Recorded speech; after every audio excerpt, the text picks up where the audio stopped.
at ConnecticutGolfLounge.18.com.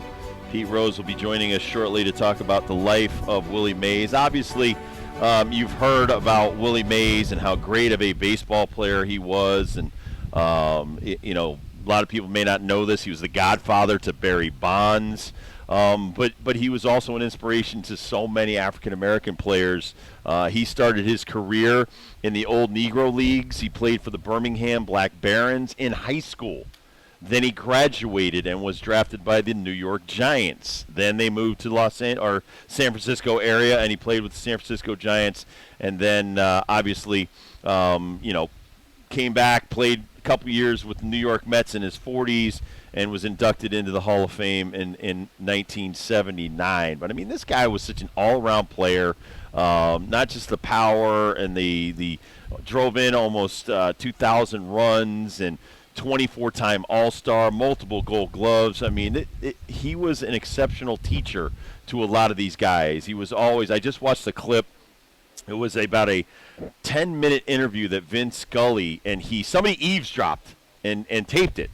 And they were just going back and forth and going over kind of not just Willie's career, but Willie talking about other players and things like that, what he liked, disliked, things like that. So this guy, I mean, baseball was his life. But it could not have been easy as an African-American player coming up in the 50s, right after Jackie Robinson, starting, like I said, with the Birmingham Black Barons in 1948, the year after Jackie broke in and broke the color barrier in the major leagues. And then in 1951, after he had been drafted in 1950, won the Rookie of the Year. And obviously a couple years later after his military service, like he stopped in 52, 53, came back in 54, and won one of his most valuable player awards then. So such a spectacular career life as he passes away at 93 years old.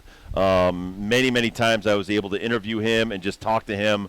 But what you realize from, the meeting the Buck O'Neills in my life, or the Willie Mayses, Don Newcomb, some of these gentlemen that played in the old Negro Leagues and transitioned into the major leagues, absolute gentlemen, never like held a grudge against society for the way that they were treated. That's one of my favorite things, that this guy had such a joy when you were ever talking about baseball from any level to the major leagues. Just loved talking baseball.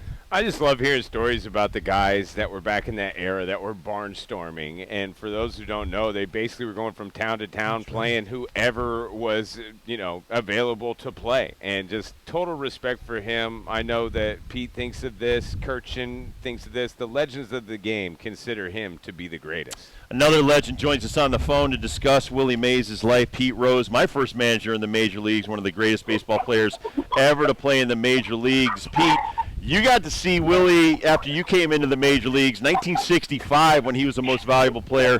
When did you start to know how good Willie Mays was in your life?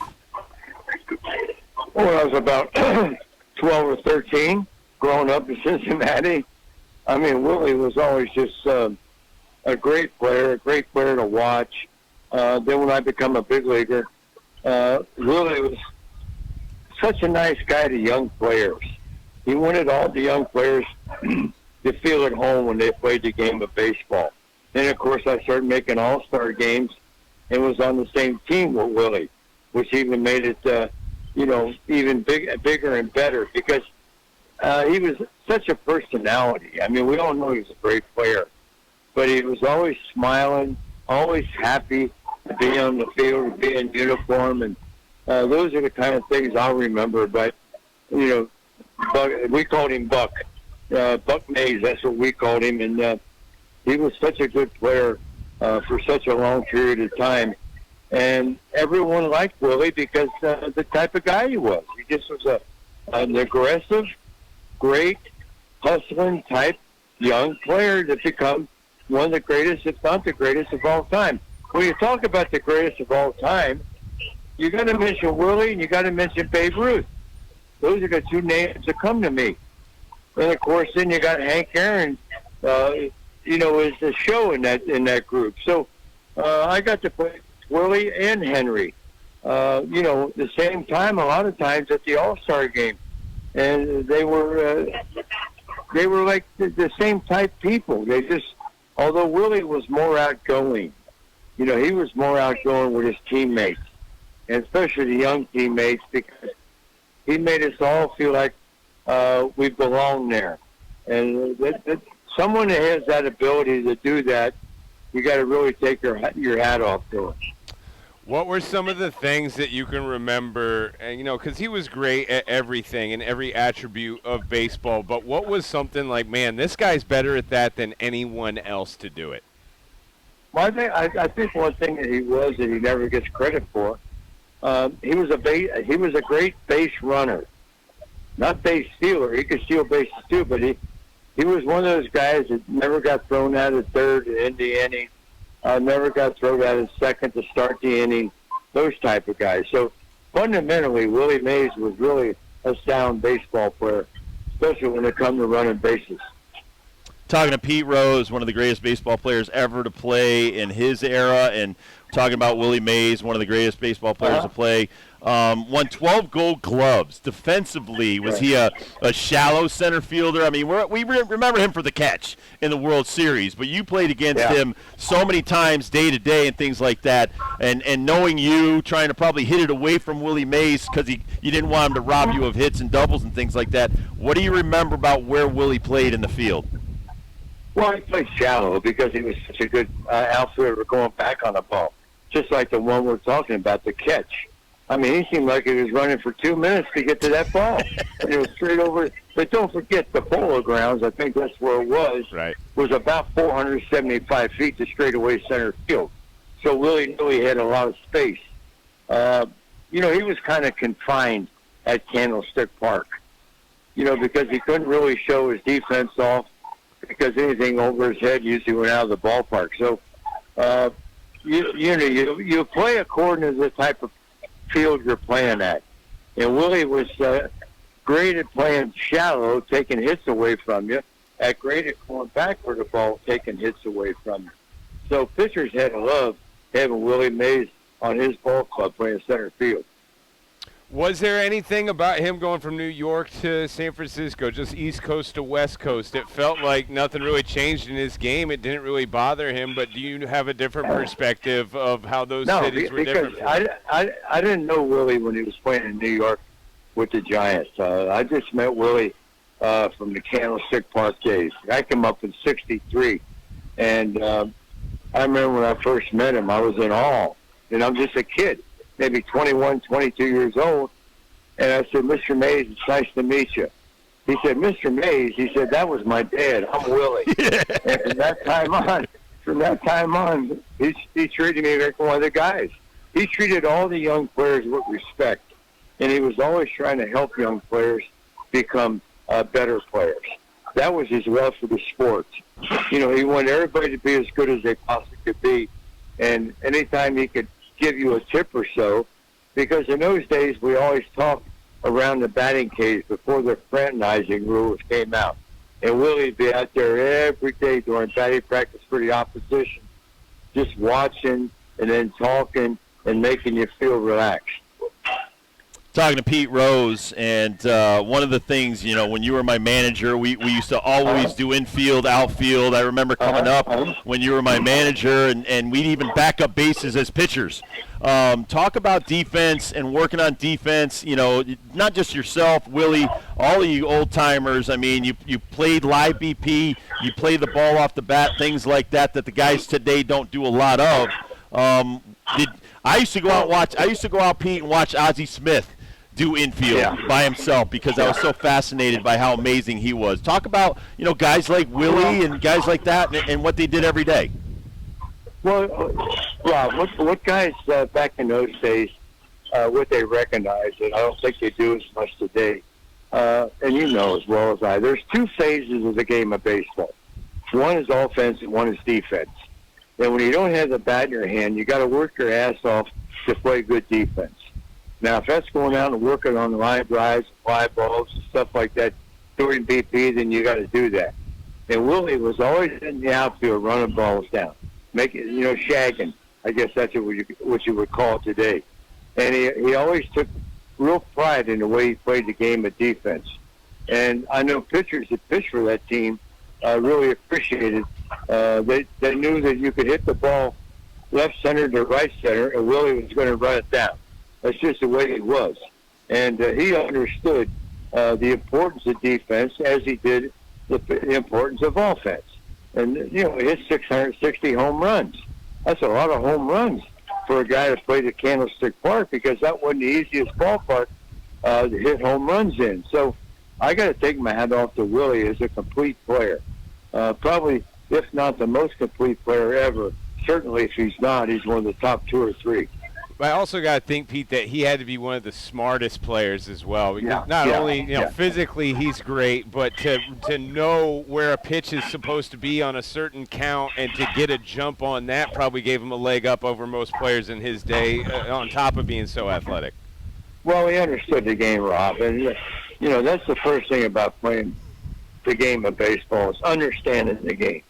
Where you playing at, how many outs there are, who's the home team, who's the road team, what inning we in. Those are all things you got to know today if you're a baseball player. And Willie was certainly on the top of the list of knowing all those things when he was playing a game of baseball. It wasn't just a game.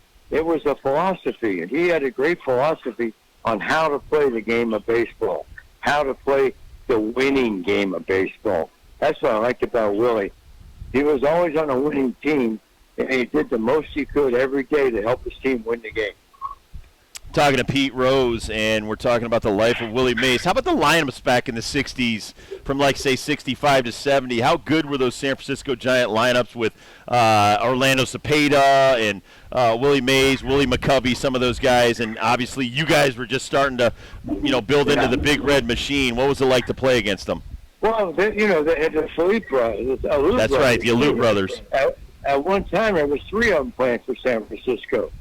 But don't forget, Willie McCovey was a great player, too. Yep. Jimmy Ray Hart was a great player for the San Francisco ball club as far as hitting home runs. They always had good hitters on that team. And like I said a minute ago, that wasn't the best ballpark for a home run hitter to play in. The fences were decent, but the ball didn't carry there. There wasn't no wind at Candlestick Park.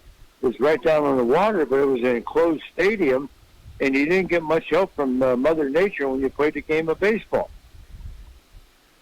Talk about him leaving the game. It just feels like 24-time All-Star, like a lot of these guys could probably have still done it for another couple of years, but do you know anything about his decision to walk away from being a player? No, I really don't. I think he just got, the older you get, Rob, the harder it is to keep up with it, especially if you're the type of player that he was, because you expect certain things from yourself, from your body, on a daily basis. And don't forget, Willie was helped, too, by 24 All-Star games, because I don't know what period of time it was, but we used to have, the National League would have 2 All-Star games a year. And that's why Willie had the honor of playing in 24 All-Star games. Because I don't think he played 24 years. But several years of his career, he got to play in both All-Star games during that particular year. So for you, 17 All-Stars and all the other stuff that you did. What was it? I remember talking to Willie about this years ago. You guys never wanted the other guys to play, so you played the whole game. And talk about that. So, so like Willie Mays and all those guys are like, hey, you young bucks, you sit down, because we're going to play every inning of this game. Yeah, forget that get one at bat and fly. Because another thing about my All-Star competition, Rob, is we won 16 of the 17. The only game we lost that I played in the All-Star game was the 71 All-Star game in Detroit when Reggie Jackson hit that mammoth home run off of Doc Ellis at Tiger Stadium. Hit the transformer on top of the stadium in right field. I've never seen a ball hit that hard and that far. So Reggie hit that ball off that Doc Ellis sink. He threw it down and ended Reggie. That son of a bitch would have been out in Yellowstone Park. That's how far he hit that damn thing. But Doc Ellis, he provided all the power on that. But the one thing about, and I think that was our National League president. His name was Bill Giles, who was Warren Giles' dad. I remember he used to come in, Rob, and have a meeting before the game. And he'd always emphasize, the importance of winning the game to show the world that the National League was superior to the American League. And I remember the first year he retired, the league president didn't even come in the next year to talk to the team. We're all sitting there waiting for the game to start, and we says, where the hell's Chuck Feeney? How come he didn't come in and talk to us? We were waiting for that pep talk that Mr. Giles used to give us, because he really believed. He really believed, as I did, and Willie did, and Clemente did, and Henry did, that the National League was superior than the American League. Why was it? I'll tell you why. Because we had more African-American players. And what does African-American players create, Rob? You know as well as I. Speed. Yep. We had more speed in the American League, and that's why we were a better league. And we had great players in the American National League all those years. Well, because the same players were always in the All-Star game. You had Henry, you had Willie, you had Clemente. You had those guys were repeaters as far as the All-Star game was concerned. Who's close? Who's a guy that's playing in the bigs right now that's close to that kind of ilk, that kind of player? Oh, man, I'd have to think a while for that one. I mean, there's some great players playing in the League of Baseball, but we're talking about guys that's been around 2, 3, 4 years. Right. We're not talking about a guy that's been in 24 All-Star games. Right. And I think Willie probably thinks he was cheated because he only got to win one World Series, I believe. Yeah. Yes. And he only won 2 MVPs. Yep. You'd have thought with that kind of record he has, 660 home runs, he'd have been an MVP several times. You know, but, hey, Willie didn't ever complain. Willie just there and helped his team win games on a daily basis. And he always had good teammates, too. Why is it, Rob? The good players always have good teammates. It's because they surround themselves with good players. I mean, I figured that out after all these years. Why was I a good player, Rob? Because of Bench, Morgan, Perez, Schmidt, Carlton, people like that. Why was Willie a good player? Because who hit behind him? Willie McCovey, another Hall of Famer. Cepeda, another Hall of Famer. So, you know, good players always have Hall of Fame players playing around them. And Willie was no different. He'd be the first to tell you. Well, he can't tell us now, but now we have to go on life without Willie Mays, so that's going to be tough. Absolutely. Well, we'll end on that, Pete. Great catching up with this, sir. You know I love you, and I hope you're doing well. You're doing a good job, Rob. Keep it up. Thank you, sir. Talk to you later, Pete. Thank you, buddy. All right, buddy. Take care. All right, we'll take a quick break here on the Rob Dibble Show with Ben Darnell on your afternoon drive, live from the Travelers Championship Farmington Polo Club. Sponsored in part by the Farmington Polo Club. Enjoy the thrill of polo matches every Saturday this summer. For more info, go to farmingtonpoloclub.com. We'll be right back on Fox Sports Radio.